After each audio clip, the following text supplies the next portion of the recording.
All right, for my reflection on my high impact coaching implementation, instead of writing a paper, I'm making a screencast where I reflect. And so I think that I'm actually able to kind of pack content here of a reflection more efficiently. And hopefully, this will be helpful to get some feedback from you guys on how I might improve this or things I've done well to encourage me.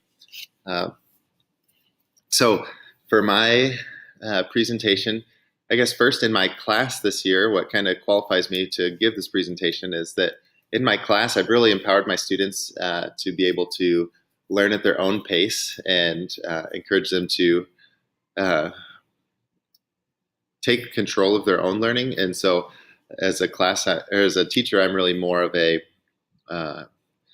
sometimes monitor, but most of the time facilitator / feedback provider to students. Spend a lot of time in individual student conversations in class. And students are working through these online units here. I got an example of one that they're currently working through where all of their content is at their fingertips. And so that's kind of neat. So this is what I'll be presenting on at a conference that is put on in my district. It's pretty cool. We call it the Experiencing Success Today conference. This doesn't actually take place until February, but I've spent some time preparing and planning for it now.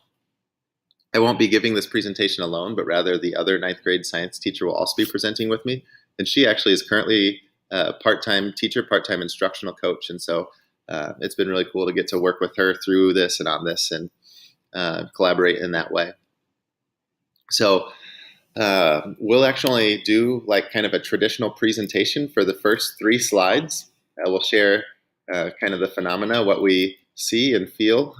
These are a couple products that our district has created. This is like a repeating process of unit design, and it feels kind of overwhelming to a lot of teachers I know. And then this, I have actually a zoomed in version of it here, is a framework of how technology should be used in the classroom.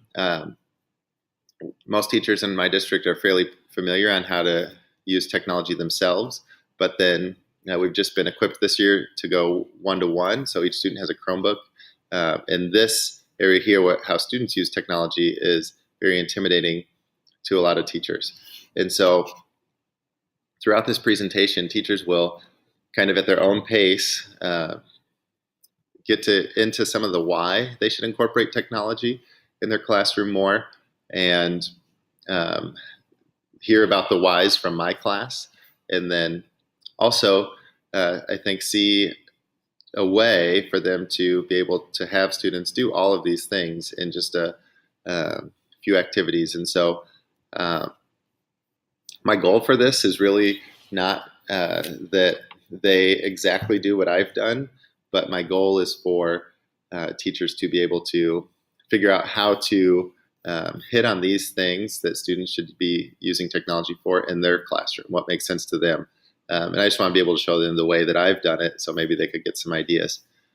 So once we get to this slide, it'll be projected from the front, and teachers will put in this URL, and they'll have access to these slides. They'll be prompted to make a copy of this, and then they can type in it and that sort of thing. So a couple things I've done. First, from Instructional Coaching by Jim Knight, some ideas that he shared was I've created learning conversations through this. Teachers are kind of working at their own pace, but then there's prompts in here like this one to stop and discuss with another participant what they thought about the last activity and what kind of their thoughts in terms of applying it to their classroom was.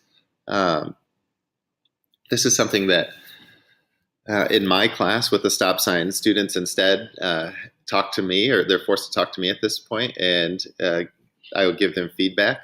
Instead, I didn't think that was particularly the most beneficial thing for adult learners, but rather to treat them as experts. I thought, you know what, they could discuss with one another. And I had the liberty to walk around during this point too, to be involved in some of these conversations. And so I've created learning conversations this way.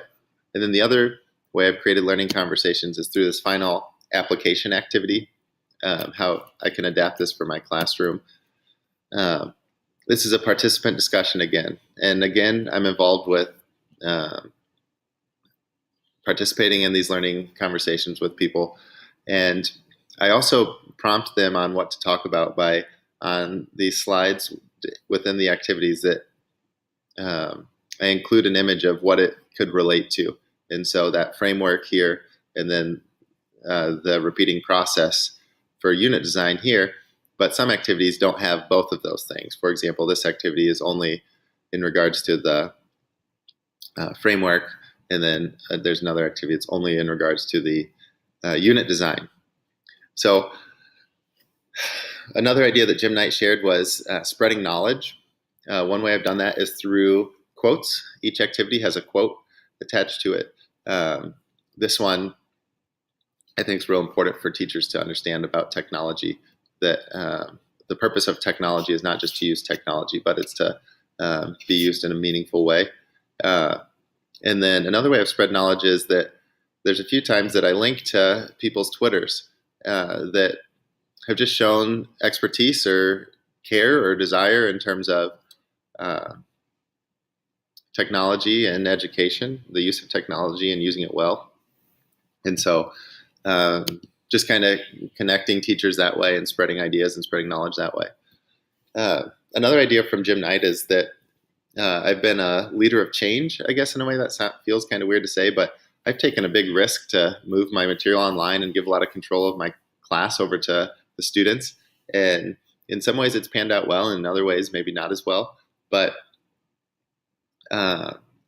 just being on the leading edge of, what we need to be figuring out how to use technology in our classroom well, because the district has devoted a lot of resources to equipping the students in this way. Some ideas from Aguilar that I've incorporated in here and that have been helpful in guiding me in creating this is that I've really encouraged a lot of reflection from teachers.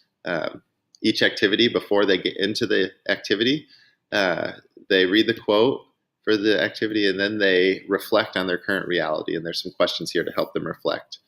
And so I've encouraged reflection of teachers.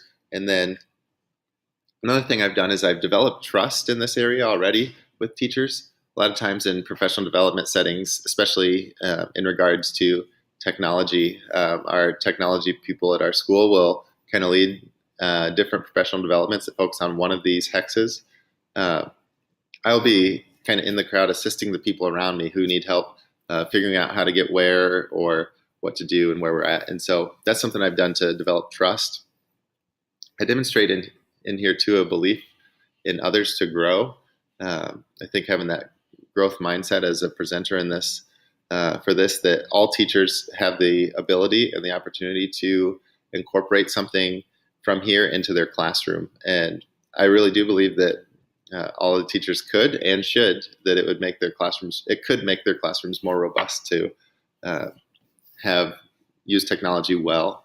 And then because I'm only presenting really up to this slide here, I really have a lot of opportunities to listen to other teachers and to ask them questions and help them figure out how they could implement some of these ideas into their classrooms. I also encourage some networking through one activity they have to do is to compose a tweet to share what they've learned. We have a hashtag in our district that they'll use that they can network.